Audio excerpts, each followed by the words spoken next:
அமைச்சர் துரைமுருகனுக்கு அண்ணா விருது வழங்கப்படும் என்று தமிழ்நாடு அரசு அறிவித்திருக்கிறது. இது பற்றிய கூடுதல் விவரங்களோடு இணைகிறார் செய்தியாளர் கண்ணன். கண்ணன், விவரங்கள். தமிழ்நாடு அரசு சார்பில் பல்வேறு விருதுகளானது பல்வேறு ஆளுமைகளுக்கு வழங்கப்படும். அதன்படி 2026ஆம் ஆண்டுக்கான பல்வேறு விருதுகளை முதலமைச்சர் மு.க.ஸ்டாலின் தற்போது அறிவித்துள்ளார். அதன்படி பார்த்தோம் என்றால் 2026ஆம் ஆண்டிற்கான ஐயன் திருவள்ளுவர் விருதானது முது முனைவர் சத்தியவேல் முருகனாருக்கு வழங்கப்படும் என்று அறிவிக்கப்பட்டுள்ளது. மேலும் தந்தை பெரியார் விருதானது திராவிட கழகத்தைச் சேர்ந்த வழக்கறிஞர் அருள்மொழிக்கு வழங்கப்படும் என்று தெரிவிக்கப்பட்டுள்ளது. அண்ணல் அம்பேத்கர் விருதானது விசிகாவின் சட்டமன்ற உறுப்பினர் சிந்தனை செல்வனுக்கு வழங்கப்படும் என்று அறிவிக்கப்பட்டுள்ளது. பேரறிஞர்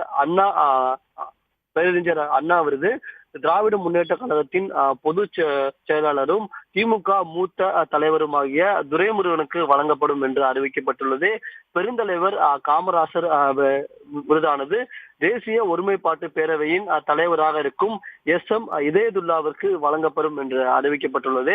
மகாகவி பாரதியார் விருதானது கவிஞர் நெல்லை ஜெயந்தாவிற்கு வழங்கப்படும் என்றும், பாவேந்தர் பாரதிதாசன் விருதானது கவிஞர் யுகபாரதிக்கு வழங்கப்படும் என்றும், தமிழ் தென்றல் திருவிக விருதானது தமிழ்நாடு அரசின் முன்னாள் தலைமைச் செயலாளர் முது முனைவர் இறையன்புக்கு வழங்கப்படும் என்று அறிவிக்கப்பட்டுள்ளது. மேலும் முத்தமிழ் காவலர் விருதானது முனைவர் அறிவிக்கப்பட்டுள்ளது. மேலும் விருதானது இந்த ஆண்டு விடுதலை விரும்பி அவர்களுக்கு வழங்கப்படும் என்று தெரிவிக்கப்பட்டுள்ளது. இதன்படி திருவள்ளுவர் தின விருதுகள் இவ்வாறு மிகச்சிறந்த ஆளுமைகளுக்கு வழங்கப்படும் என்று முதலமைச்சர் மு.க.ஸ்டாலின் அறிவித்துள்ளார்.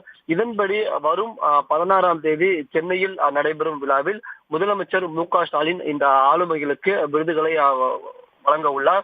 விருது பெறும் விருதாளர்கள் ஒவ்வொருவருக்கும் விருது தொகையாக 5 லட்சம் ரூபாய் ரொக்கம், 1 சவரன் தங்கப்பதக்கம் மற்றும் தகுதியுரையும் வழங்கி பொன்னாடையும் அணிவித்து முதலமைச்சர் மு.க.ஸ்டாலின் விருதுகளை வழங்குவார் என்று அறிவிக்கப்பட்டுள்ளது. உடனுக்குடன் செய்திகளை தெரிந்து கொள்ள சன் நியூஸ் பெல் ஐகானை கிளிக் பண்ணுங்க.